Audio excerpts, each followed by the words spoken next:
D'être ici et présent. Merci d'agréer nos cœurs, d'agréer ces cultes. Je n'ai jamais été aussi sûr de ta présence comme aujourd'hui. Je peux la sentir, je peux la palper. Je sais, je sens que tu es ici. Et quand tu viens rencontrer l'homme, tu ne gardes pas l'homme indifférent.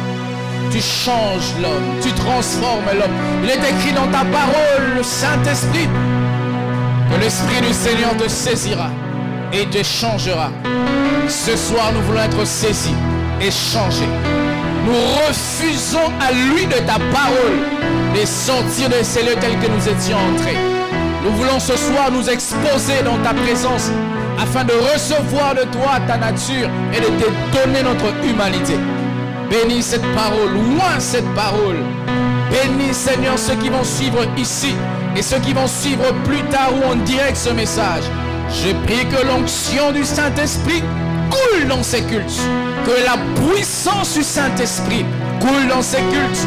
Et que la révélation de Dieu, par sa puissance, soit libérée et que nos vies soient changées. Je ramène toute pensée captive à l'obéissance de Christ. Je prie que le Saint-Esprit s'émeuve ce soir. Que l'Esprit de Dieu s'émeuve ce soir dans nos vies, dans nos esprits. Et que nos vies soient radicalement changées. Saint-Esprit, nous parlons de toi ce soir.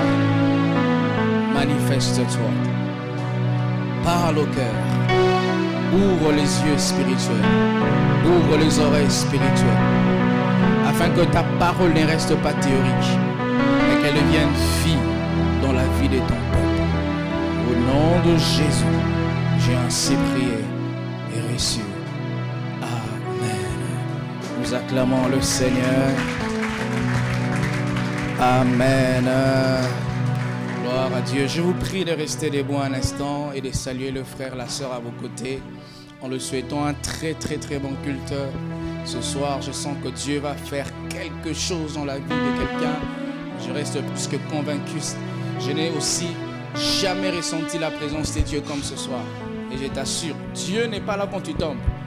Je sens que ce soir, Dieu est là. Et je vous assure, il te parlera. Et après avoir parlé, il te touchera. J'aimerais nous proposer deux portions d'écriture ce soir. Isaïe chapitre 11, le verset 1 à 2. Et nous lirons Marc chapitre 4, le verset 34 au le verset 24, le verset 34, voilà, à son verset 41e. Lisons Isaïe chapitre 51. Vraiment, je te prie ce soir d'oublier le pasteur, d'oublier le voisin, d'oublier, ce n'est pas un spectacle. Aujourd'hui, Dieu va te rencontrer aujourd'hui. Je t'assure, mon frère, les cultes se suivent mais ne se ressemblent pas. Le jour que Dieu décide de changer ta vie, ça sera un jour ordinaire. Mais le ciel aura décrété un changement pour toi. Et je t'assure, tu n'es pas venu parce que le pasteur avait dit que c'était un mardi de culte, mais l'Esprit de Dieu t'a attiré. Et il ne t'attire pas pour s'amuser. Il a quelque chose pour toi.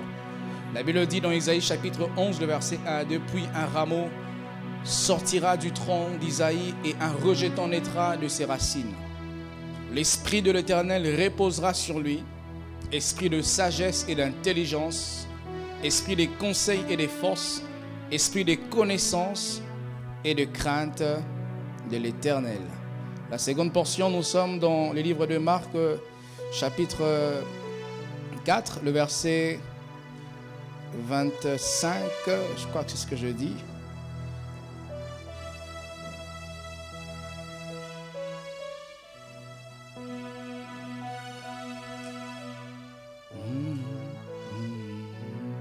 Le verset 35 au verset 41, vous y êtes. Ces mêmes jours, sur le soir, Jésus leur dit, passons à l'autre bord. Après avoir envoyé la foule, ils l'emmenèrent dans la barque et il s'est trouvé, et où il s'est trouvé, il y avait aussi d'autres barques avec lui. Il se leva un grand tourbillon et les flots se jetaient dans la barque au point qu'elle se remplissait déjà. Et lui, Jésus, il dormait à la poupe sur le coussin. Ils le réveillèrent et lui dirent, « Maître, ne t'inquiètes-tu pas de ce que nous périssons ?» S'étant réveillé, il menaça les vents et dit à la mer, « Silence, tais-toi. » Et les vents cessa, il eut un grand calme. Puis il leur dit, « Pourquoi avez-vous ainsi peur?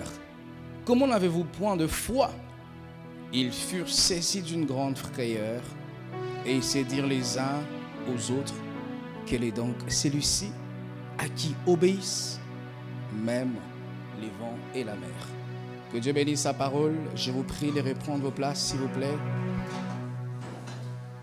Vraiment, je te prie d'être spirituel aujourd'hui.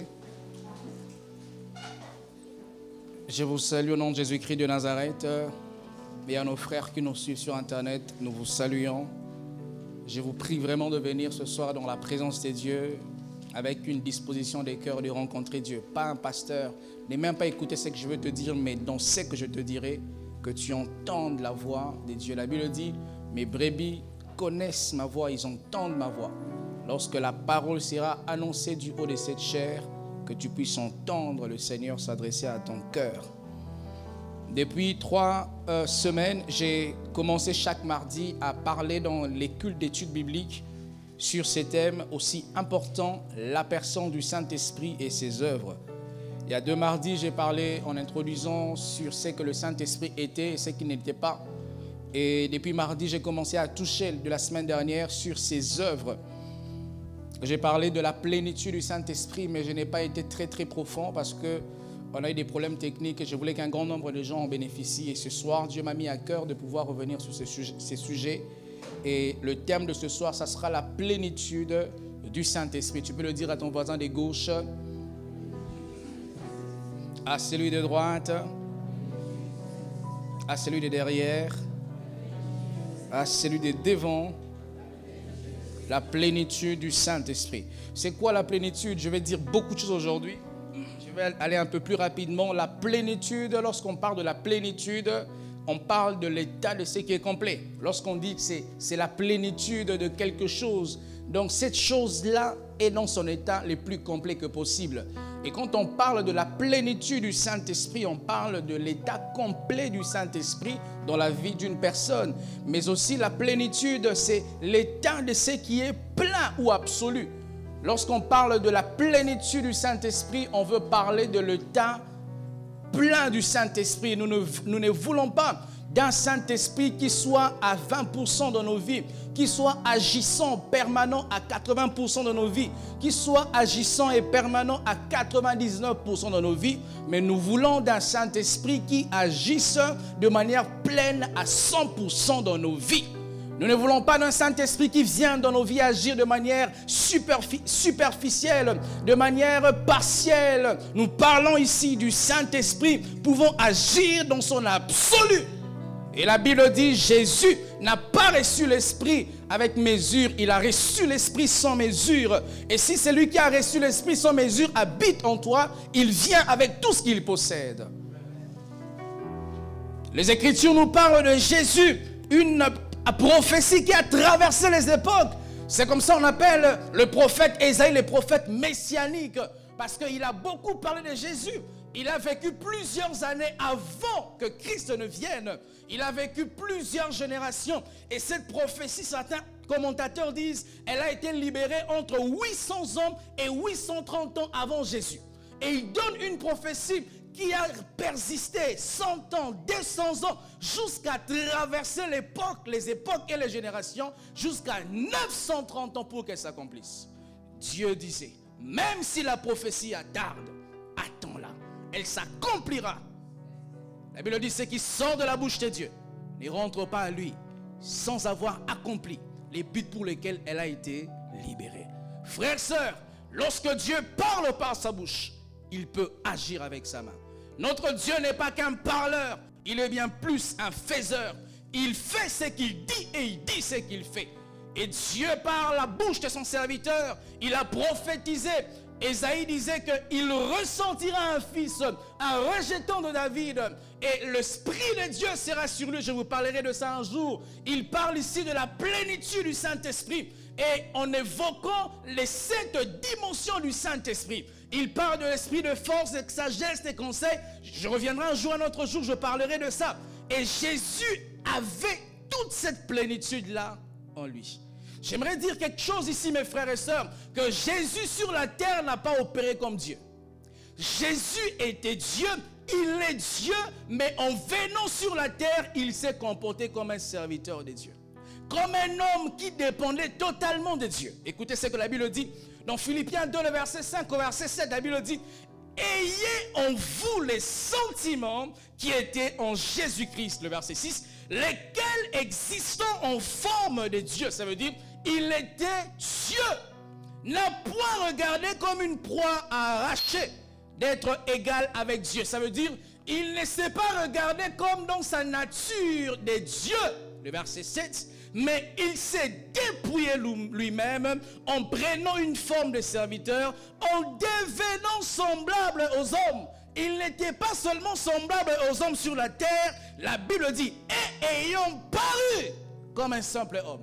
Jésus sur la terre a paru comme un simple homme.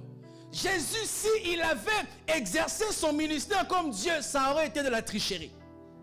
Jésus, sur la terre, il a exercé ces 3 années de ministère comme un serviteur de Dieu. La Bible dit, il s'est dépouillé. On ne l'a pas dépouillé. Lui-même se dit, je vais mourir pour l'humanité, mais je ne veux pas mourir, je ne veux pas qu'un Dieu meure pour les hommes. Je veux qu'un homme paie les prix pour les hommes, afin que Dieu le justifie. Et Jésus s'est dépouillé. Le terme grec, c'est kénos. Il s'est déchargé de tout ce qu'il avait comme charge divine. Il a pris la forme de l'homme et il a opéré sur la terre comme un homme. Il est entré dans le ventre de Marie, sa mère. Il a attendu 9 mois comme tous les autres enfants.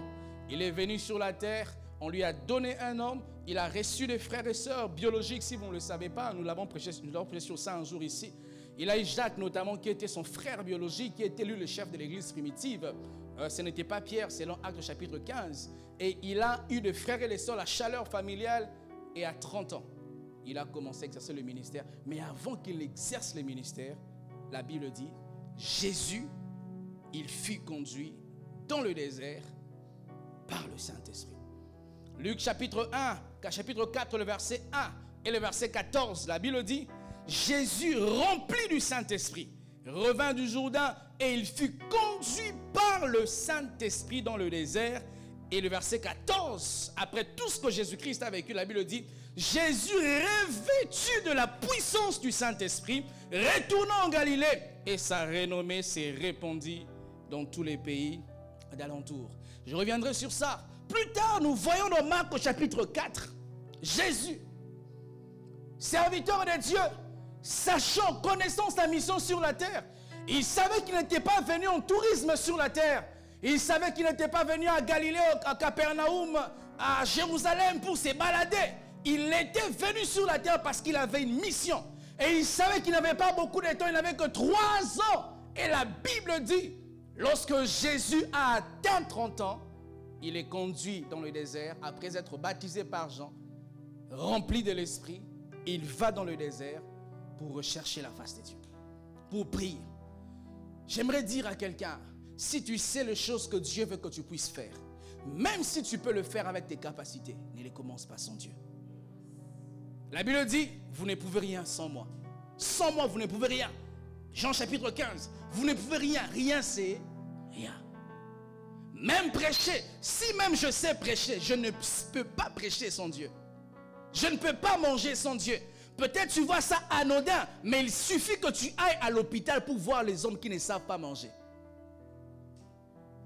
Et il va dans le désert conscient qu'il va avoir un dépôt de la part de Dieu. Un équipement de la part divin. Il savait, je suis appelé à faire ceci, à faire cela. Il savait que je dois le faire durant 3 années. Pas plus, pas moins. Mais pour que je sois au maximum de ma mission sur la terre, il me faut Dieu. Dans sa casquette humaine, il va dans le désert 40 jours, 40 nuits. Et la Bible précise dans les évangiles synoptiques que Jésus dans le désert, il était avec des bêtes sauvages, des bêtes féroces. Malgré les bêtes, durant les moments de recharge spirituelle de Jésus dans la retraite, Jésus n'a pas un seul instant réfléchi à écouter son jeûne. Jésus n'a pas un seul instant remis en question pourquoi le Saint-Esprit l'avait amené dans le désert. Il a prié le premier jour, il a prié le deuxième jour, il a prié jusqu'au 40e jour.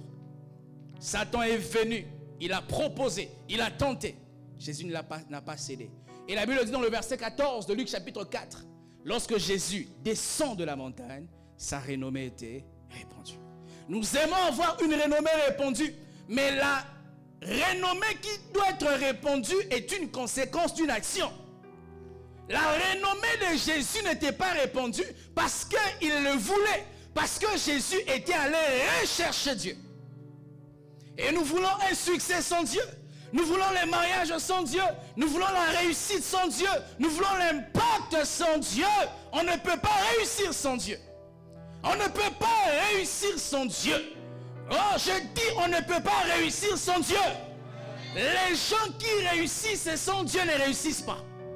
La Bible dit, c'est la bénédiction de l'Éternel qui enrichit et ne se fait suivre d'aucun chagrin. Si vraiment tu as réussi, pourquoi tu as autant de soucis? Si vraiment tu as réussi, parce que tu voyages, tu vas à Dubaï, pourquoi tu as autant de soucis? Si vraiment tu as réussi, pourquoi on ne sent pas la vie de Dieu qui coule dans ta vie? Réussir n'est pas avoir un véhicule, réussir n'est pas se marier, réussir n'est pas avoir un compte en banque, réussir c'est avoir Jésus. Les gens qui sont mariés, ils souffrent parce qu'ils n'ont pas le Christ. Ils sont mariés, ils ont des voitures, mais ils souffrent. Les stars de ce monde, ils ont l'argent. J'ai même appris une star qui a acheté une planète pour lui seul. Michael Jackson avait l'argent, il était riche, mais il s'est drogué parce qu'il lui manquait la bénédiction des bénédictions. Les hommes qui ont l'argent sans Jésus, ils ne sont pas bénis, ils sont prospères. Tu peux être prospère sans Jésus, mais tu ne peux pas être béni sans Jésus. Et Jésus, conscient de ça, il va dans la retraite, 40 jours. Frères, sœurs, si Dieu t'est conduit par le Saint-Esprit à payer le prix de ce que tu deviendras demain, ne te laisse pas être désintéressé par les prix que tu dois payer par les personnes qui ne sont pas appelées à être ce que tu dois devenir demain. Si tu es appelé à être une femme mariée, Dieu t'a révélé que ton mari sera un homme exigeant. Il réclamera qu'une femme qui n'a pas connu d'homme. Même si les amis de ta génération te poussent à connaître les hommes, tu ne dois pas t'amuser à le faire parce que vous n'avez pas la même destinée. Lorsque nous prenons les avions, on n'a pas la même destinée. Nous n'avons pas la même direction. Certains vont arriver à Lomé, et puis à Lomé, d'autres ils vont à Kinshasa, d'autres vont à Brazzaville, d'autres viennent ici au Cameroun. Je ne peux pas suivre la file de ceux qui vont au Cameroun alors que je vais à Lomé. Lorsque nous sommes dans un aéroport de transit, nous ne devons pas suivre la voie des autres, même si cette voie conduit beaucoup de gens. Même si la direction que je suis n'a que 4 personnes sur la file d'attente, je ne vais pas suivre une direction parce qu'elle est pleine, mais parce qu'elle est précise pour moi. Et ne suivez pas les gens qui vous parlent alors que vous n'avez pas la même destinée. Dieu t'appelle à bouger les mondes et tu sais que tu ne peux pas y arriver si tu n'es pas sérieux aujourd'hui. Et tu veux devenir moins sérieux comme cette personne que Dieu a appelé à bouger sa famille. Non, moi Dieu ne m'a pas appelé à bouger ma famille. Dieu m'a appelé à aller jusqu'aux extrémités de la terre. Et je dois maintenant payer le prix pour cela. Alléluia. Jésus le savait. 40 jours. La première fois que Dieu m'a appelé à faire un jeûne de 30 jours. J'étais encore à l'école. Et je suis allé voir un de mes amis qui lui était chrétien avant moi. Je lui ai dit, je me suis converti, mais Dieu m'appelle à faire un jeûne de 30 jours. Il m'a dit 30. 30. Ce n'était pas 3. Je vous assure, j'avais arrêté mon jeûne de 30 jours. Je suis aujourd'hui pasteur. Je dirige une église. Lui aujourd'hui, il n'est pas ce que je suis. Si j'avais vraiment suivi son conseil, je me serais arrêté ce jour-là. Mais après, j'ai exposé mes oreilles aux gens qui faisaient 40 jours de jeûne. Et j'ai récupéré mes 30 jours perdus en faisant régulièrement 40 jours de jeûne. Parce qu'on n'avait pas la même destinée. Dieu savait dans son agenda pour ma destinée qu'en 2021, j'irai en mission. Je me marierai, j'aurai un enfant, je gérerai les vies, les couples, les familles. Et que je m'amuse à ne pas payer les prix. Comme c'est lui qui n'est pas appelé à faire ça. C'est ce que nous faisons. Tu n'es pas Jean-Baptiste. Tu es Jésus. Tu n'es pas appelé à baptiser les gens au Jourdain. Tu es appelé à aller jusqu'aux extrémités de la terre. Mais tu suis celui qui doit se limiter au Jourdain. Bêtise, erreur. Tu ne vois pas comment tu maigris? Je maigris de l'extérieur. La Bible dit lorsque l'homme extérieur se détruit, l'homme intérieur se renouvelle. Je sais que lorsque mon apparence s'est détruite, Dieu est en train... Lorsque tu vois un arbre n'est pas poussé de l'extérieur, ça ne veut pas dire qu'il pousse en profondeur. Et lorsque Dieu veut t'élever en hauteur, il te poussera d'abord en profondeur, ensuite il t'élèvera en hauteur. Lorsque je me détruis extérieurement, en réalité, Dieu est en train de me bâtir à l'intérieur afin de me préparer à monter de l'extérieur. Tu es jeune. Pourquoi tu couches avec des femmes? Tu es jeune. Pourquoi tu pries beaucoup comme un pasteur? Non. La prière beaucoup n'est pas pour les pasteurs. C'est pour tout enfant de Dieu. Jésus a dit dans sa parole prier sans cesse. Il n'a pas dit aux pasteurs prier sans cesse. Il n'a pas dit aux apôtres prier sans cesse. Il a dit à tout enfant de Dieu de prier sans cesse.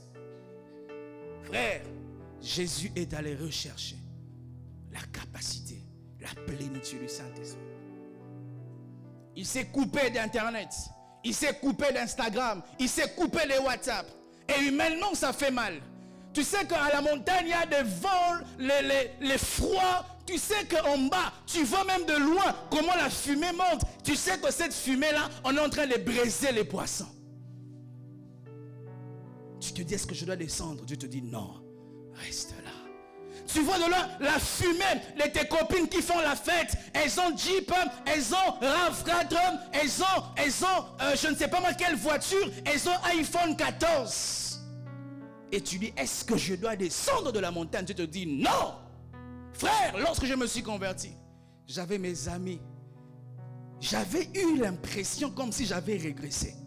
C'est comme si je n'avais pas compris ce qu'ils avaient compris. Mais en réalité, c'est eux qui n'avaient pas compris ce que moi j'avais compris. Quand tu t'es converti, tu t'as...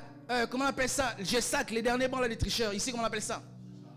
J'étais un étudiant qui aimait rester au Shabbat. Et on sait qu'au Shabbat, ce n'est pas pour prier. Au Shabbat, c'est pour faire des bêtises. Et quand l'évangile frappe à ma porte, le frère quitte le Shabbat pour s'asseoir devant. C'était lourd quand il y avait les interrogations. Je savais, j'allais avoir un bon 0 au nom de Jésus. Mais j'avais mes 0 avec une conscience tranquille. Il m'est arrivé, mes frères, à l'université, de remettre une copie vierge, sans rien écrire. Je le fais. Je n'ai pas triché à l'école, à l'université. Je n'ai pas triché. Je n'avais pas les points. Là. Même dans mes tangentes, j'honorais Dieu. Vaut mieux passer avec tangente, valider avec tangente, que obtenir 17 sur 20, mais tu sais que ces points ne t'appartiennent pas. Vous savez, frères, sœurs, c'est un honneur de te regarder en face d'un miroir, de dire que tout ce que j'ai, je l'ai par la grâce, je ne l'ai pas triché. Es-tu capable de te regarder devant un miroir, une glace, pour dire que c'est cette perruque, je l'ai eu par la grâce. Ce téléphone, je l'ai acheté par la grâce. Cette montre, c'est par la grâce. Et Jésus était là 40 jours. Vous savez, frères, sœurs, quand tu te retrouves dans un taxi, un homme a beaucoup fumé, tu ressortiras de ces taxis avec l'odeur de la cigarette, même si tu n'as pas fumé. Et Jésus est entré là où il y avait la présence de Dieu. 1 jour, 2 jours, 3 jours, 40 jours. Il ressort. Le verset 14. La Bible dit sa renommée était répandue. Pourquoi la renommée de Jésus était répandue? Parce qu'il est allé rechercher la plénitude du Saint-Esprit. La plénitude du Saint-Esprit te donne la nature de Dieu. Mais les revêtements du Saint-Esprit te donnent les capacités de Dieu. La Bible dit dans Luc chapitre 4, le verset 1, Jésus rempli. Il était déjà rempli du Saint-Esprit. Et il va prier. Et quand il va prier, il rencontre beaucoup de tentations. Mais puisque la plénitude du Saint-Esprit nous donne la nature de Dieu, il rencontre des tentations où Satan propose tellement de choses. Jésus a pu résister. Pas parce qu'il était seulement fort, mais la nature de Dieu qui était en lui ne permettait pas à ce que Jésus succombe. Tu sais pourquoi tu pêches? Parce que les tentations au-devant duquel tu te tiens sont plus fortes que toi. Et lorsqu'elles viennent vers toi, elles ne voient pas en toi la nature de Dieu. Par exemple, je n'ai pas de main. Je n'ai pas la nature à toucher un micro, une arme. Quelqu'un vient me tenter de prendre une arme pour tuer quelqu'un. Est-ce que je peux le faire? Je ne saurais pas le faire, pas parce que je ne veux pas le faire, mais parce que je ne peux pas le faire. Je n'ai pas la capacité de faire ce mal parce que je n'ai pas la nature de faire ce mal. Et la plénitude du Saint-Esprit nous donne la nature de Dieu, nous permettant de vivre comme Dieu aurait vécu sur la terre. Tu sais pourquoi tu tombes dans le péché? Parce que tu n'es pas rempli du Saint-Esprit. La Bible dit, vous êtes morts au péché. Morts au péché. Dans l'univers qu'on appelle péché, nous sommes inexistants. Nous tombons dans le péché parce que nous n'avons pas la plénitude. Nous n'avons pas l'absolu du Saint-Esprit. Je vais vous illustrer ça tout à l'heure. Et Jésus, après qu'il ait reçu la nature de Dieu, en résistant à la tentation, cette nature de Dieu de manière accumulée ressort de la surface sous forme du revêtement du Saint-Esprit. Lorsque tu es rempli tellement de Dieu, ça finira par s'extérioriser. Frère, lorsqu'une femme est enceinte, même si elle met de gaines, ça finira par s'extérioriser.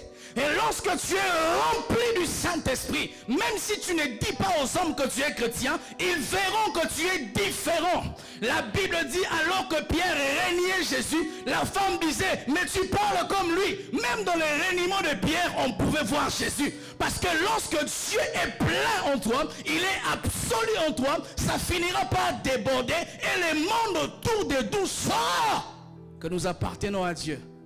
Je ne sais pas si vous arrivez, moi ça m'arrive. Quelque part on dit, tu es pasteur? Oui, je le suis. Oui, je le suis. Que ça me fait plaisir de savoir que les gens, même quand ils veulent m'appeler pasteur de manière péjorative, mais dans leur appellation pasteur, il y a une vérité profonde, c'est qu'ils reconnaissent que je suis différent d'eux. Ma soeur, même si tes amis, tes copines veulent te ridiculiser en t'appelant pasteur, en réalité, elles reconnaissent que tu es différente d'eux. Oh, dites amen. Il t'appelle, tu es devenu pasteur. Beaucoup tu pries comme ça, oui, parce que tu vois, la Bible dit, Seigneur, alors que Jésus était sur la montagne des transfigurations, il était en contact permanent avec Dieu. Lorsqu'il redescend de la montagne, son visage rayonnait et les hommes autour de lui remarquaient qu'il n'était pas la même personne.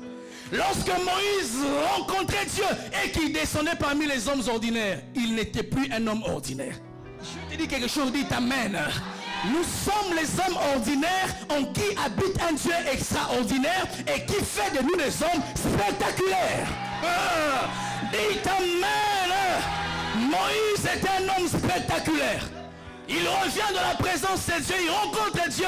Et quand il descend, son visage rayonne. Et la Bible dit, les hommes de la même nature que Moïse demandaient à Moïse de prendre un voile, de couvrir son visage. Parce qu'il dégageait tellement Dieu.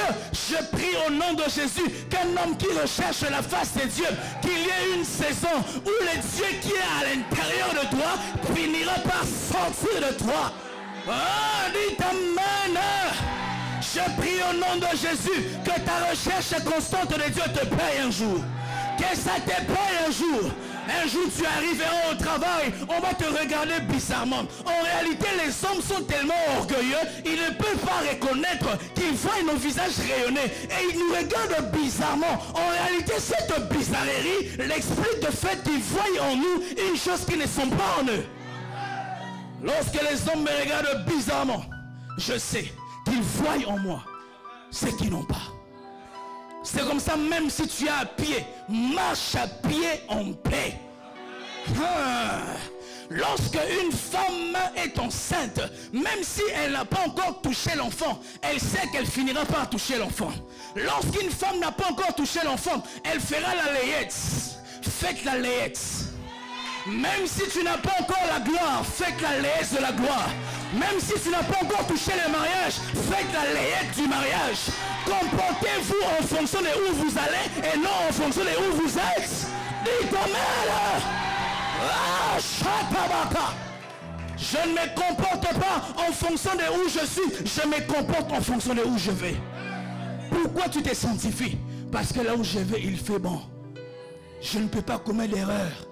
Pourquoi tu prêches comme si tu rappes? Parce que là où je vais, me demande de payer le prix maintenant. Maintenant. Paye le prix maintenant. Oh, tu vas mourir. Oui, je vais mourir. Dieu va me ressusciter. Que les gens sont légers dans leur foi. Frère, la foi te prépare à la grandeur. Jésus te prépare à dominer le monde. Jésus a dit, demandez-moi les extrémités de la terre, je vous donnerai. Maintenant, quelqu'un qui veut te donner tout Douala, tout le Cameroun, toute l'Afrique, tu ne l'entretiens pas. Frère, prie. Ma soeur, prie. Quand ça va, prie. Quand ça ne va pas, quand tu ris, prie. Quand tu pleures, prie. Quand on t'acclame, prie. Quand on te lapide, quand tes affaires marchent, prie. Quand tes affaires ne marchent pas, prie. Prie. Prie. J'ai dit prie. Une vie sans prière est une vie sans brillance. Tu ne pries pas, tu ne brilleras pas. N'as-tu pas remarqué les hommes qui prient ont un aspect que les autres n'ont pas? Il est beau. Il est bien. Regardez les pasteurs, ma soeur, il est bien. Il est bien. Parce qu'il s'approche de Dieu. Que rien ne vous empêche d'être profond dans votre relation avec Dieu. Qu'on ne vous trompe pas, vous faites perdre le temps, non? Un homme qui épargne l'argent dans la banque, il perd son argent. Non, il épargne son argent en investissant dans le futur. Et lorsque tu te sanctifies dans ton présent, tu ne perds pas ta vie. Tu es en train d'investir ta vie présente pour la gagner dans le futur. Oh, pourquoi tu es un beau garçon, une belle fille quand tu n'as pas de copine? Oui, ma destinée ne me demande pas d'avoir une copine maintenant. Je ne suis pas comme tout le monde. Oh, les garçons de ton âge, les filles de ton âge ont des copines. Comment tu sauras faire les histoires de couple si tu ne commences pas ça maintenant? Je n'ai pas besoin de commencer ça maintenant. Est-ce qu'on l'apprend au chien à faire ça avant de se marier? Et je ne suis pas moins qu'un chien. Je n'ai pas besoin de commencer ça avant le mariage pour faire ça bien pendant le mariage. Non, non, non, non. Je suis créé à l'image de Dieu et à la ressemblance de Dieu. Si Dieu a permis aux chiens de faire ça sans avoir des cheese de chiens dehors, Dieu me permettra de mieux vivre ma vie de couple dans le couple sans avoir régalé une cheese dehors. Dites amen. Alléluia. Ah, Dieu va te bénir aujourd'hui. La plénitude du Saint-Esprit a donné à Jésus la nature lui permettant de vaincre Satan. Il est venu avec des propositions. Tu deviendras, tu auras.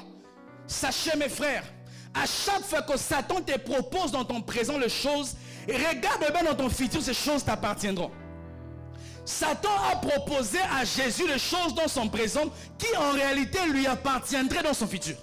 Il a dit à Jésus, Adam, moi tu auras les royaumes de toute la terre. En réalité, Satan savait que Jésus, après avoir été à la croix, il recevra le nom qui est élevé au-dessus de tous les noms. Et il aura le règne sur tous les royaumes de la terre. Lorsque Satan te dit, par un professeur impudique, couche avec moi pour avoir des points. Sache que tes points sont dans les futurs. Et Dieu a la possibilité de te les donner sans passer par la sexualité. Vous devez croire en Dieu. Dieu, frère, j'étais étudiant comme je vous ai dit, je n'ai pas triché, je n'ai pas corrompu. La seule fois que mes points ne se voyaient pas dans un cours, notre CP nous a dit, les professeurs sont très fatigués, ils font un jus, chaque étudiant $20, $20. Il a embelli le péché, je savais que c'était le péché. Mais je voulais étouffer ma conscience pour donner un jus. Mais je savais que ce jus-là était la corruption. Frère, tu sais ce qui est arrivé? La nouvelle est arrivée à la direction académique. On a suspendu ces professeurs-là. Et notre CP nous a rendu nos $20. Dieu ne voulait pas. Il voulait que j'aie mes points de manière légale.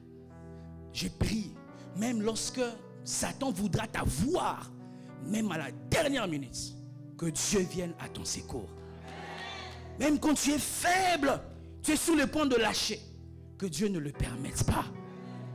Parce que tu ne peux pas avorter une grossesse de 8 mois. Tu as fait un long trajet, pas en vain. Tu as trop craint Dieu depuis janvier, ce n'est pas en vain. Et ce n'est pas maintenant que tu vas abandonner Dieu. Tu as fait un trop long trajet. Je préfère même mourir dans la césarienne, mais accoucher ma destinée, qu'avorter ma destinée sans toucher ma destinée. Et Jésus, il a résisté. Il a dit non du début à la fin. Que Dieu vous donne la capacité de dire non en janvier jusqu'en décembre. De dire non lundi jusqu'à dimanche. De dire non toute votre vie. Lorsque la tentation viendra sur ta table, que tu dises non, je ne peux pas le faire. Et on ne peut pas te demander pourquoi tu ne peux pas. Tu n'es pas redevable à ces gens-là. Je suis redevable à Dieu, mais pas à vous. Et Jésus, lui qui a été rempli de la plénitude du Saint-Esprit, il arrive un épisode dans leur vie où Jésus, il se met dans une barque avec les disciples. Il exerce un ministère. Et la Bible dit quelque part, Jésus leur a dit, allons de l'autre bord. Ça veut dire, dans l'agenda divin, c'était une nouvelle mission, une nouvelle destinée pour Jésus, afin que le nom de Dieu soit glorifié par Jésus. Et lorsque Jésus, il monte dans la barque avec ses disciples, donc sa pensée, il sait que je suis en train d'aller de l'autre côté. Je quitte le célibat pour le mariage. Je quitte le chômage pour le travail. Je quitte la pauvreté pour la richesse. Et entre la pauvreté et la richesse, la Bible dit, il y avait les flots de la mer. La tempête, j'ai envie de dire, qui commençait à tempêter. Qui commençait à souffler. Zzz, zzz, zzz. Pierre, l'impulsif, il se lève. Il voit tout le monde s'agiter. Il voit les eaux entrer dans la barque. Et il voit au coin quelqu'un dormir. Ah, il dit, mais vous savez que Pierre était plus âgé que Jésus? Il était son aîné. Je ne sais pas comment on dit ça en français. Mais c'est petit. Il pense à quoi? Donc nous les aînés, Nous nous agitons et ce petit de 2000 ans qui est né à 2000 ans là, il dort. Il va voir. Réveille-toi. Tu ne vois pas que nous périssons et toi, tu t'inquiètes pas. J'aime Jésus. Dis j'aime Jésus. Jésus leur répondit. Pourquoi vous vous inquiétez? Pourquoi? Tu es en train de grandir. Tu étais dans un stage dans une entreprise. Et il faut que tu aies un contrat. Il faut que tu montes d'un cran. Mais tu vois les choses ne plus évoluer parce que la tempête souffle. Et on te dit, hey, tu t'inquiètes pas. Pourquoi? Tu ne vois pas que si tu ne réponds pas à la proposition de ses patrons, tu ne vas pas avoir le travail. Couche avec lui, ça fait quoi? Il faut lui dire, pourquoi tu t'inquiètes? Est-ce que c'est toi qui m'as mis là où je suis? Ou c'est Dieu? Si Dieu veut m'enlever, il m'enlevera. S'il veut que j'y reste, j'y resterai. Pourquoi tu t'inquiètes? Apprenez à être bouchard. Si tu ne parles pas, ce que les gens disent de toi deviendront tes paroles. Les hommes disent que c'est lui qui dit mot consent. Je refuse de consentir. Je vais parler. Il faut être un bouchard. Bouchard. J'aime ça chez les Camerounais. Les Camerounais sont bouchards. J'ai vu une vidéo. Il ne se battait pas, mais il parlait. Je vais te casser, non. Je vais te casser. T'es petit, mais papa, battez-vous directement. Mais bouchard. Les bons satans, il faut parler. Je vais te casser, non. Il faut être bouchard dans la vie. Ton père te dit, tu t'es marié, tu n'auras pas d'enfants. Tu dis, si c'est toi qui donnes les enfants, j'en aurai pas. Mais si les enfants viennent de Dieu, j'aurai ces enfants-là. Ton oncle te dit, puisque tu n'as pas passé sous mes pieds pour que je te bénisse, tu lui diras, la bénédiction de Dieu me suffit. Vous qu'on n'a pas béni dans vos familles, je te bénis au nom de Jésus. Comme un serviteur de Dieu, je te bénis au nom de Jésus.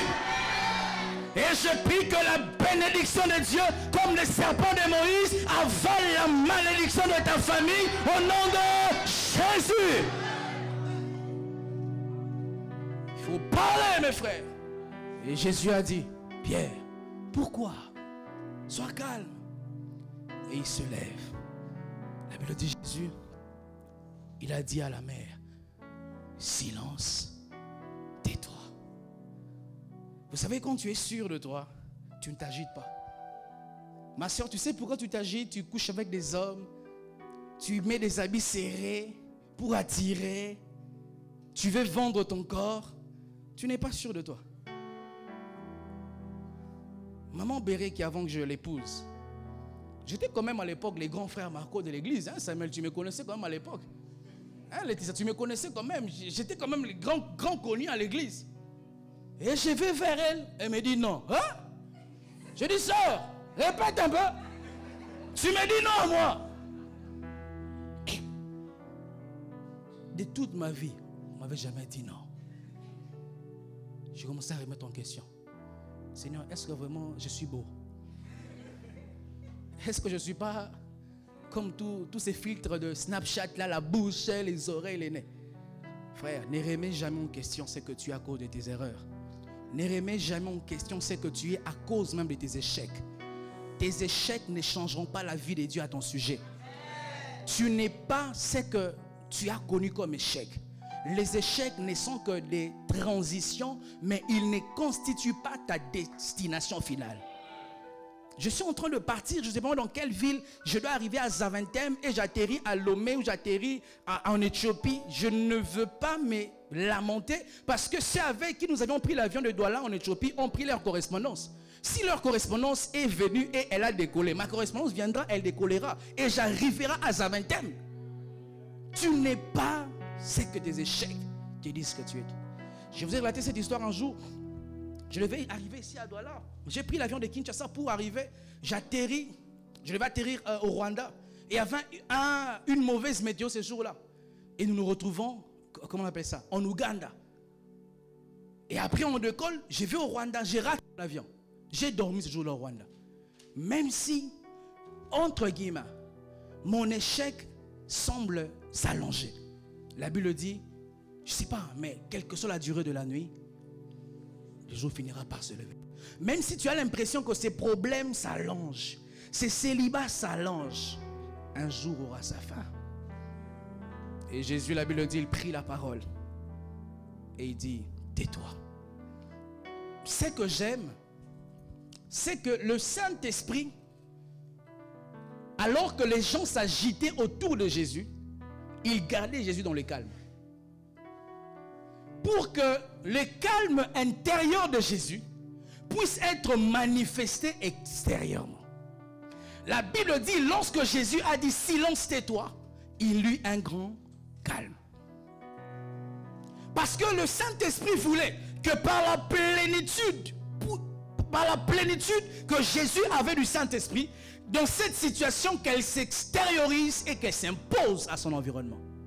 Lorsque tu es rempli du Saint-Esprit, tu seras l'homme qui aura la solution lorsque les problèmes viendront.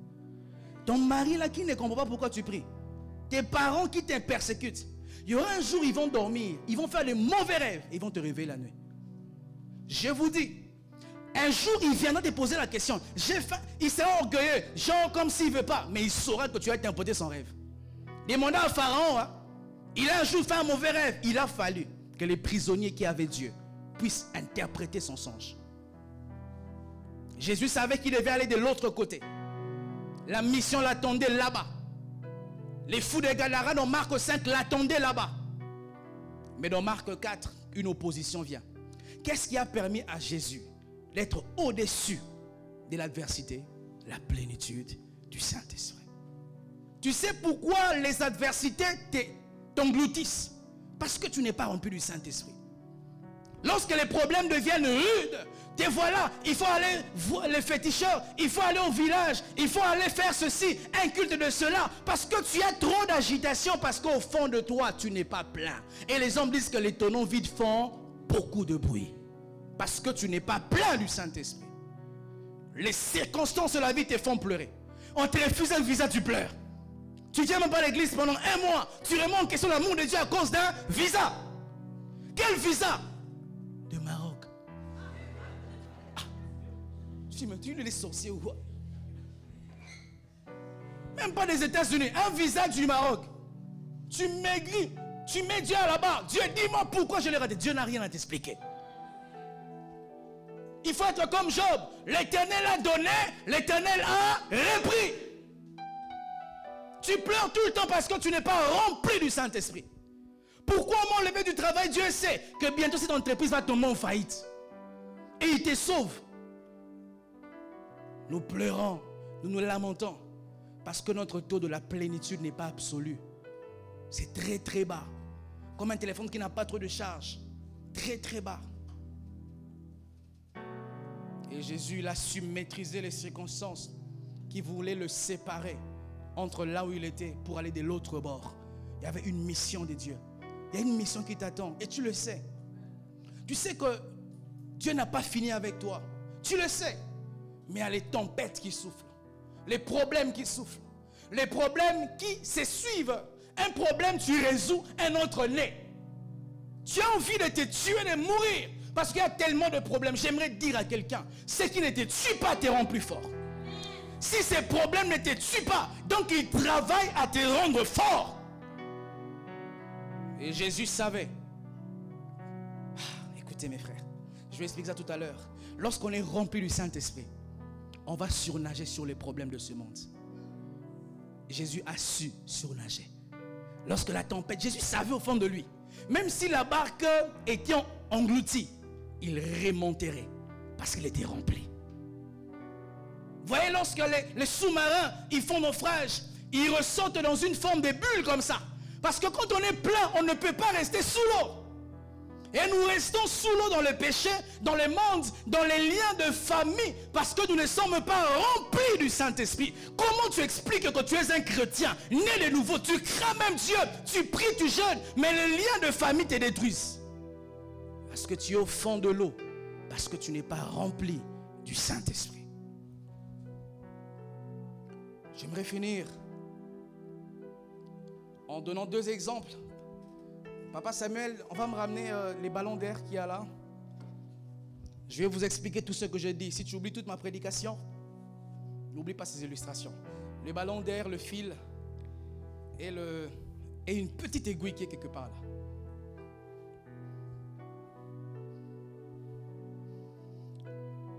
J'aurais besoin de Laetitia aussi.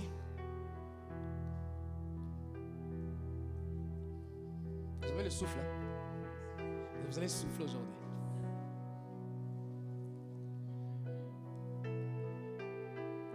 La Bible dit, lorsque Jésus, sachant qu'il devait sauver l'humanité, le Saint-Esprit l'amène à Gethsemane pour qu'il prie.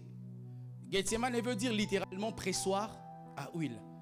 Là où les choses deviennent dures, serrées. Mais quand c'est serré, Dieu ne te laisse pas oisif. Il te dit prie. Et Jésus, pour entre guillemets s'encourager, si je peux le dire comme ça, il prend sa base, son équipe, les 3 disciples. Jean, Jacques et Pierre, ils montent à la montagne.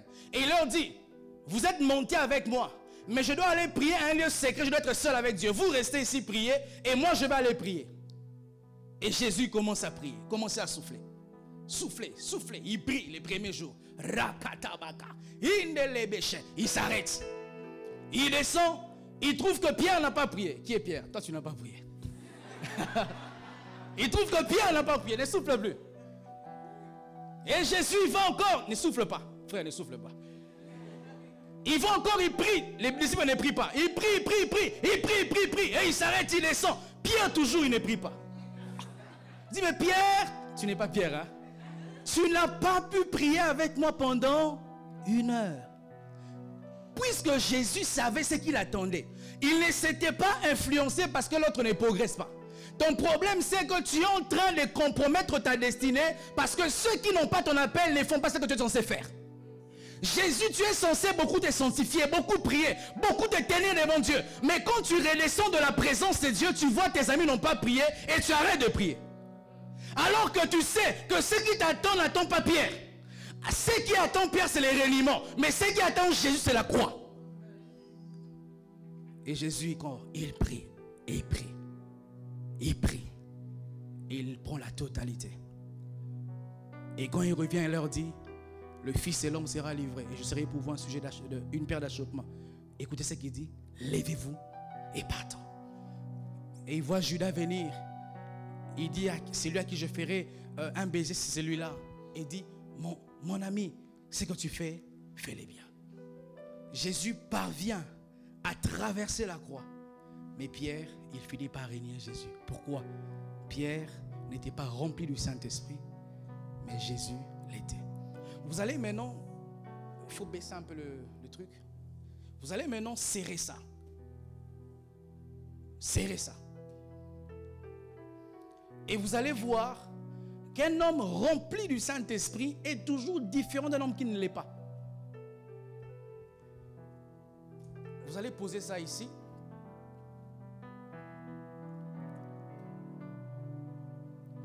Vous allez voir déjà d'apparence physique, on voit que c'est différent. Mais aussi celui-ci est plus léger et ne peut pas trop subir la puissance de la pesanteur par rapport à celui qui est lourd. Un chrétien qui n'est pas rempli du Saint-Esprit sera toujours attiré par la pesanteur du péché, de la sorcellerie et du monde, que c'est lui qui est rempli du Saint-Esprit. S'il faut que je lance des ballons ou que je pousse des ballons, celui qui est plus plein, il va plus prendre la hauteur que celui qui ne l'est pas. Maintenant écoutez.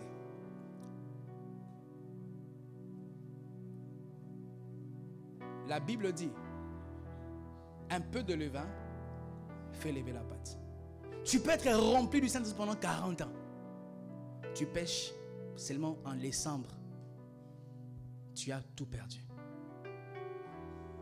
Moïse avait obéi Dieu toute sa vie. Un jour seulement, il désobéit.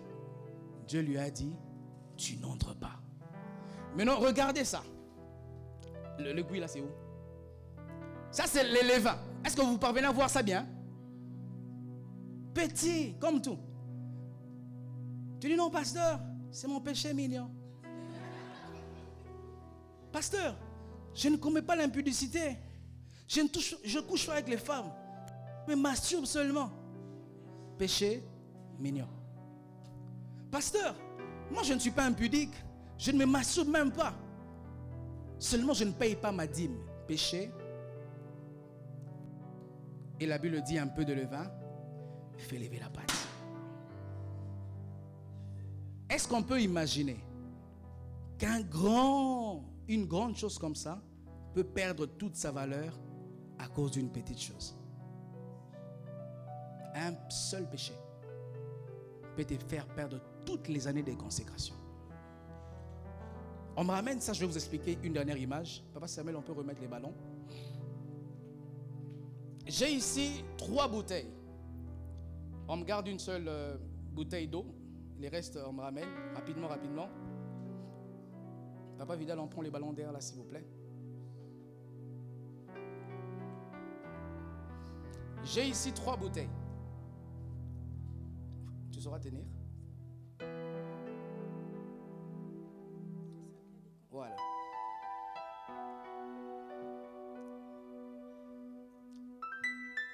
Trois bouteilles, tu peux tourner comme ça.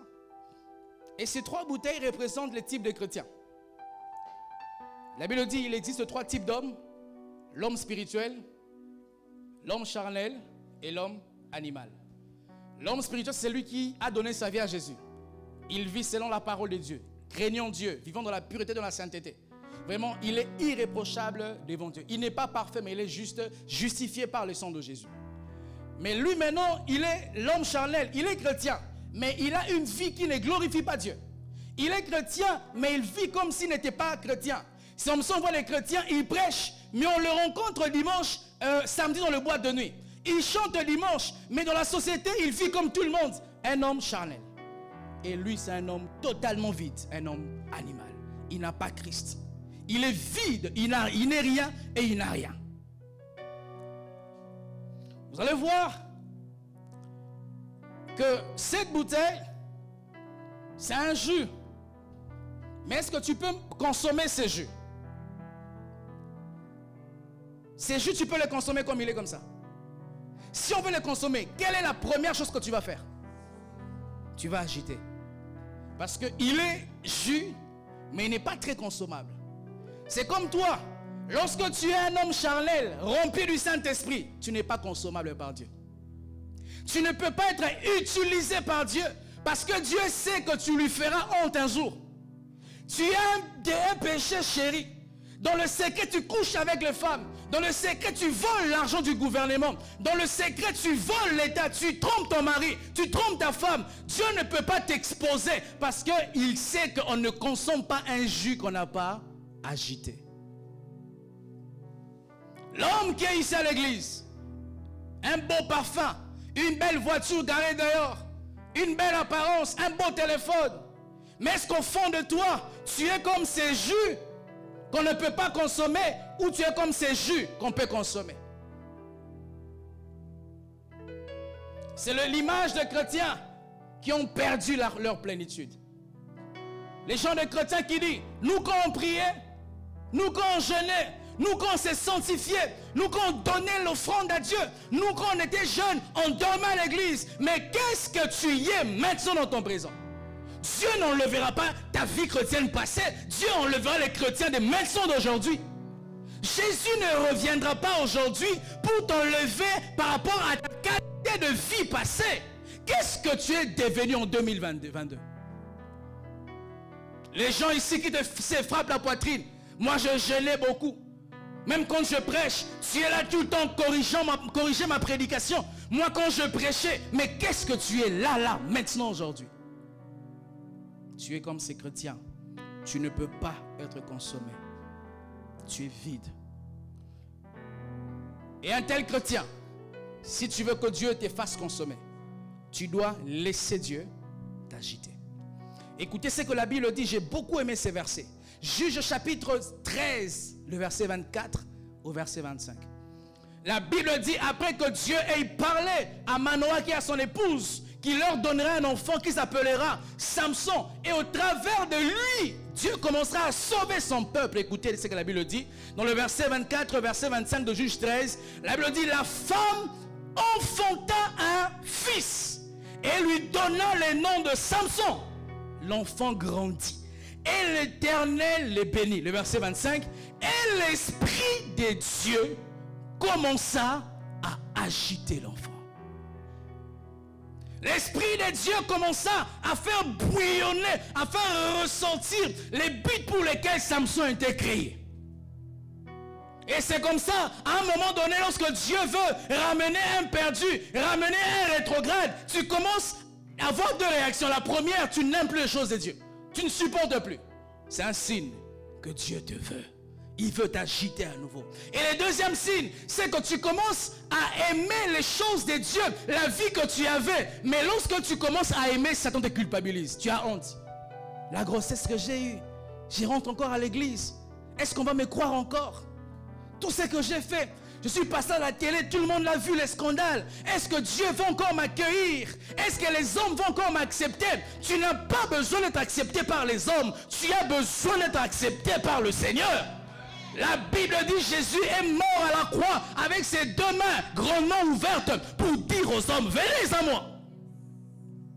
Laisse-toi, par la parole prêchée, être agité par l'Esprit. Être agité par le Saint-Esprit. Où tu sens envie de prier, prie. Envie de jeûner, jeûne. Envie d'intercéder, intercède. Lorsque tout le monde dort, tu as envie de te réveiller. Dieu veut que tu sois agité. Il veut que tu sois agité. On te dit, mais pourquoi tu n'as plus sommeil? Est-ce que tu as fait un cauchemar? Je n'ai pas fait un cauchemar. C'est l'Esprit de Dieu qui commence à m'agiter. Ou tu commences à beaucoup aimer Dieu. L'Esprit t'agite. Ou toi-même, tu ne sais pas expliquer pourquoi j'aime autant Dieu. Tu regardes ta famille, vous tous, vous aimez les cultes de tradition, les cultes de crâne, les cultes au vouri, mais toi-même tu es comme une tâche. Pourquoi tu pries? L'Esprit de Dieu commence à t'agiter.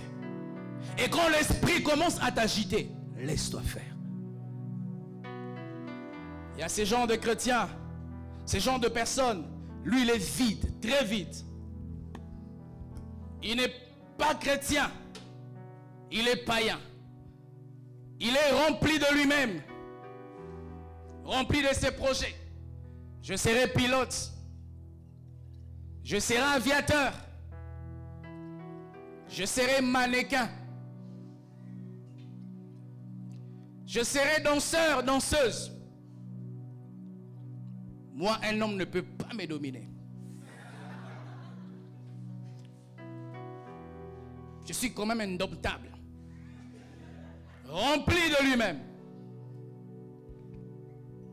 Imbu de lui-même. Très présent. Comme je l'ai dit les dimanches, même à l'église, il pense que tout le monde le regarde. Il entre culte, il marche comme un prêtre. Il s'assied comme un prêtre. Il se regarde. Je t'avais dit, personne ne te voit. On ne te voit même pas. Il s'est dit, la chaussure que j'ai mis, personne n'est là. Qui t'a dit que personne n'est là? Toi, tu connais toutes nos chaussures ici. Le compte en banque que j'ai, même les pasteurs, s'il est sapé comme un Congolais, il ne peut pas voir ça. Frère, tu connais mon compte en banque? Je vois dehors là, il n'a pas une voiture comme ma voiture. Frère, tu sais qui est un Bamileke qui se respecte? Qui peut acheter 1000 voitures que tu as, mais il ne paraît pas? Oh, les Bamileke, dit amen. Doucement, doucement, les Bamileke. Et tu penses que, parce que tu as une belle voiture, cette église, elle est pauvre, elle souffre. Voilà les jeunes, voilà. Orgueil. Dieu résiste aux orgueils. La Bible dit, qu'as-tu que tu n'aies reçu de Dieu? Et si tu l'as reçu, pourquoi tu t'enorgueilles? Mais non, ça, c'est un sirop que j'ai acheté, un sirop d'orange. Ça maintenant, c'est quand cet homme rencontre l'évangile. Vide de lui-même. Il entend la parole. Un pasteur court, il vient du Congo noir. Il prêche. Il dit, m'aide.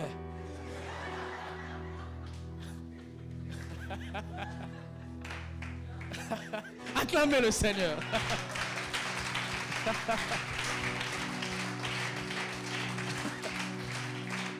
Moi, il faut qu'on me donne la solide. Je dois être camerounais, moi. Eh ouais. Mais même si il veut esquiver, mais il sent que c'est sa parole. Et la parole entre. Les pasteurs prêchent mardi. La parole entre. C'est lui qui a été vide, informe, il commence à prendre la couleur. On dit, mais comment tu commences à t'habiller? Tu n'as plus une courte jupe ici. La parole pénètre et il commence à changer les couleurs. On dit, mais comment?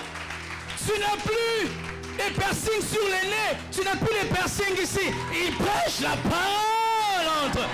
La plénitude de l'esprit le remplit. Et il devient un homme totalement transformé par le Saint-Esprit. J'aimerais dire à quelqu'un, Dieu t'aime, Dieu veut te changer, Dieu veut te transformer, Dieu veut te changer, Dieu veut te transformer. Si tu le crois, lève-toi, dis Alléluia, dis Alléluia, dis Alléluia. Je prie au nom de Jésus que les doigts disparaissent et que Dieu te remplisse. Que ta personne disparaisse et que le Saint-Esprit te remplisse. Que ton ego disparaisse et que Dieu te remplisse. Que les projets que tu avais pour toi disparaissent et que le plan de Dieu s'accomplisse dans ta vie. Au nom de... Au nom de... Et la Bible dit, Jésus a dit, on change de musique. Jésus a dit à Nicodème, il faut que vous naissiez de nouveau. Jésus savait que si tu n'es pas transformé, jamais tu auras la couleur de ta destinée. Jésus sait que si tu ne donnes pas ton cœur à Jésus, ce soir, le Saint-Esprit, il va remplir une vie. La Bible dit au commencement, l'Esprit de Dieu planait. Les vides qui avaient a été couverts par l'ombre du Tout-Puissant. Et il n'a pas changé, il est le même, hier, aujourd'hui et demain. Je finis mon message. Tu vas prendre 5 minutes, tu vas prier. Tu vas dire, Saint-Esprit, remplis-moi. Remplis-moi. Prie le Seigneur. L'homme que tu dois devenir, tu ne peux pas le devenir sans la plénitude du Saint-Esprit. La femme que tu dois devenir, tu ne peux pas la devenir sans la plénitude du Saint-Esprit. Prie. Jésus change les impudiques, il change les menteurs, il change les orgueilleux, il change les hommes faibles, il transforme les femmes rien. Il a pris Pierre, les menteurs, les relieurs, et il a fait de lui un apôtre de Jésus-Christ. Et Dieu peut te prendre, toi qui vis dans le péché, toi qui vis dans la masturbation, toi qui vis dans la compromission, dans la corruption. Il peut venir faire sortir en toi la servance de Dieu qui sommeille en toi, l'homme de Dieu qui dort en toi, les prédicateurs qui dorment en toi. Prie, la main de Dieu est ici. Je veux que tu pries, que tu pries, que tu pries, que tu pries, que tu pries.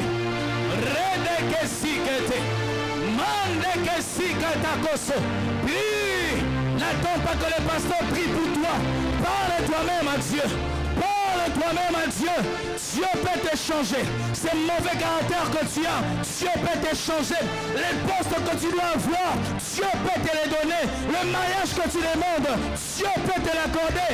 Prie le Seigneur. Yes, yes, yes. Change l'atmosphère. Prie, prie, prie. Les dons spirituels que tu demandes, Dieu, le Saint-Esprit peut te les communiquer. L'onction que tu veux, le Saint-Esprit peut te la transmettre.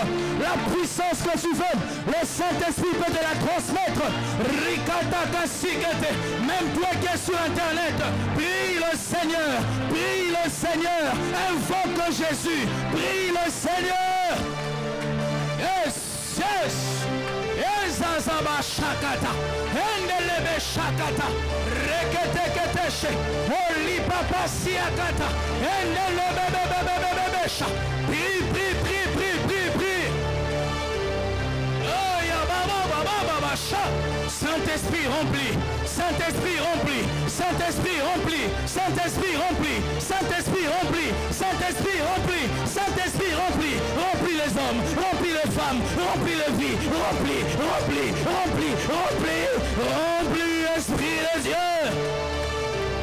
Chante le bébé, Irekekesi, Orakatakasi, Indereketekesi, Orakatayabasha, Endelebekesi, Urakakasi, remplis les cœurs vides, remplis les âmes vides, remplis les vies qui n'ont pas de sens, remplis ces vies.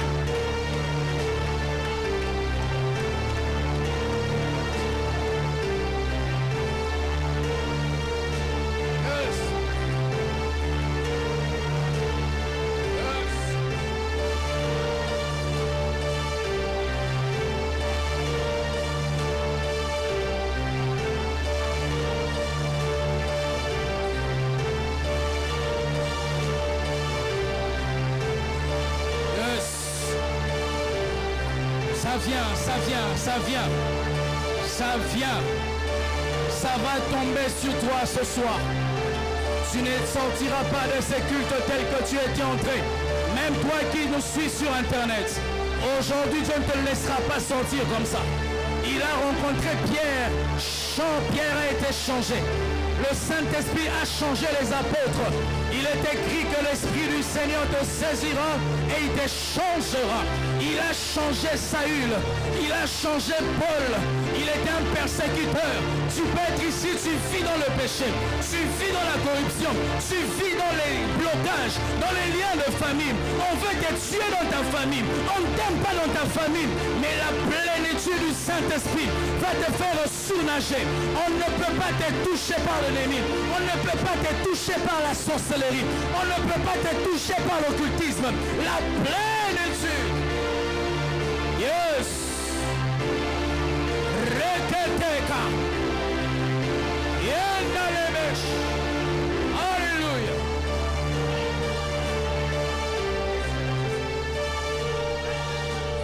Oh Sobakas.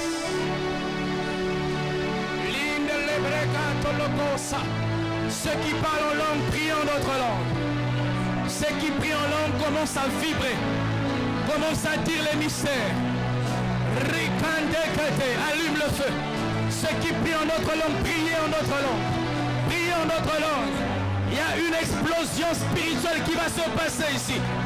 Il y a un chiffre qui va se produire ici. Je sens ce feu descendre. Je sens le feu de Dieu descendre. Je sens le feu de l'Esprit descendre. Rikakatakasi. Liposupakatakasi. Elipesiakatelebesha. Prie, prie, prie, prie. Shadalabababosh. Les dieux des esprits. Les dieux des esprits. Les dieux des esprits. Les dieux des esprits. Shekateko Subaga.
vais prier. Tu dois croire. La Bible dit, même si tes péchés sont rouges, comme de cramoisi, je le rendrai blanc comme de la neige. Dieu n'aime pas les péchés, mais il aime les pécheurs. Si tu es un pécheur repentant, Dieu va t'accueillir aujourd'hui et il va te restituer ce que le monde t'a volé. Un chrétien qui a perdu sa plénitude, aujourd'hui, si tu te laisses être touché par le Saint-Esprit, il va t'agiter et te rendre consommable, t'imposer là où tu dois être, te placer là où tu dois te trouver. Il va te donner les dons spirituels. Il va te oindre. Il va te communiquer sa puissance. Père, je prie au nom de Jésus que tu touches quiconque ici a besoin d'être rempli du Saint-Esprit. Saint-Esprit, remplis les cœurs, remplis les esprits, remplis les esprits, remplis les esprits, remplis les esprits. Soyez remplis du Saint-Esprit. Maintenant, au nom de Jésus.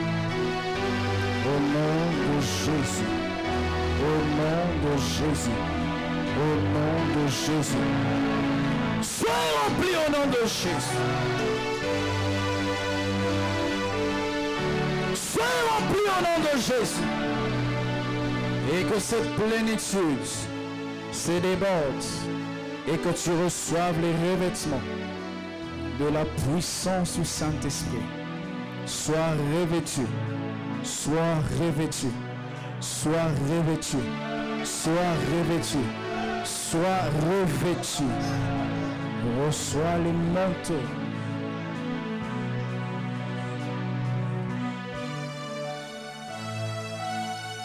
On arrête la batterie. Dans cet auditoire, il y a des hommes qui n'ont pas une destinée ordinaire. Je ne sais pas qui tu es, un homme ou une femme. Sur Internet ou sur cet auditoire physique. Tu n'es pas un homme ordinaire. Depuis ta conversion, tu sens que Dieu t'appelle à creuser plus. Je prie au nom de Jésus. Que tu sois un homme qui est dans les affaires, un homme qui est employé, un jeune, un adulte. Que l'Esprit de Dieu te couvre de son ombre. Maintenant, reçois les manteaux de la puissance de Dieu.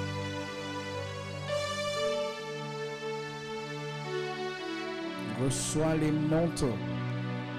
Les manteaux. Tu ne peux pas vaincre par tes propres forces. Je vois dans mon esprit comme une lance qu'on est en train d'aiguiser. Un métallurgien qui est en train d'aiguiser une lance afin de te rendre plus pointu. Je prie que les manteaux de puissance soient sur toi. Et que tu deviennes, par la plénitude du Saint-Esprit, la femme et l'homme que tu dois devenir. Maintenant, que cela t'arrive.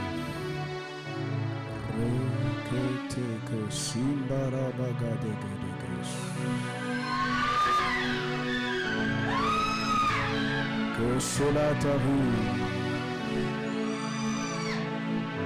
Les tempêtes ne vont pas te submerger. Ces problèmes de vie ne vont pas te submerger. Ces problèmes de couple, de famille, social ne vont pas te submerger. Tu seras rempli Remplis. Remplis. Remplis. Au nom de Jésus. Au nom de Jésus. Au nom de Jésus. Yes. Cette plénitude te donne la capacité de vaincre le péché, de vaincre les mondes, de vaincre Satan, de vaincre la chair. Reçois la capacité d'apaiser la tempête. Reçois la capacité d'apaiser la tempête.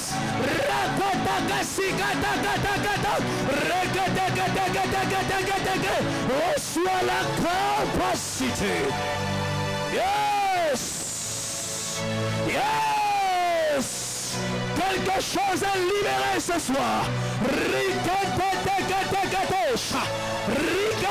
Je vois des géants spirituels, des géants qui vont faire face aux occultistes, à la sorcellerie, à la mondanité, au péché. Sois rempli, rempli, rempli, rempli, rempli, rempli. Au nom de Jésus. Yes! Que cette plénitude du Saint-Esprit ne te quitte jamais. Que la présence du Saint-Esprit dans ton esprit s'intensifie davantage.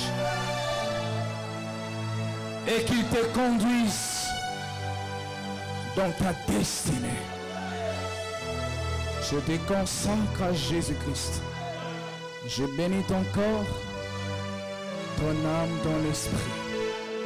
Je te scelle de la puissance du Saint-Esprit. Tu ne vas pas perdre ta destinée. Dieu t'a dit allons de l'autre bord. Rien ne va te submerger. Toi qui as peur d'abandonner Dieu, la tempête ne va pas t'arrêter. Toi qui as peur de perdre ses projets, la main de Dieu ne se retirera pas de toi. Rien ne t'arrêtera. Dieu va t'imposer dans le cœur de gens. Même les hommes qui veulent te faire du mal, ils se retrouveront en train de te faire du bien. Parce que rien ni personne ne peut arrêter les plans parfaits de Dieu pour ta vie. Seulement, sois fidèle. Sois fidèle. Sois fidèle. Dis le Seigneur des armées. Sois fidèle dans ton engagement envers le Seigneur. Ne baisse pas dans ton engagement. Les bouts du tunnel n'est plus loin. Tu es proche. Ne baisse pas dans ton engagement à suivre le Seigneur. Ne dilue pas tes principes parce que la bénédiction tarde. Le désert finira par passer. Et tu vas entrer dans ton Canaan. Fortifie l'homme ou la femme pour lequel ce message a été donné. Cette parole prophétique a été libérée. Qu'il soit fortifié, encouragé. Au nom de Jésus, nous avons ainsi prié reçu. Amen. Nous acclamons le Seigneur. Acclame Jésus. Acclame Jésus. Amen. Reprenez vos places, s'il vous plaît. Yes, quel culte béni. Qui a été béni ce soir? Quel culte révolutionnaire. Cette prédication, je pense, a été enregistrée.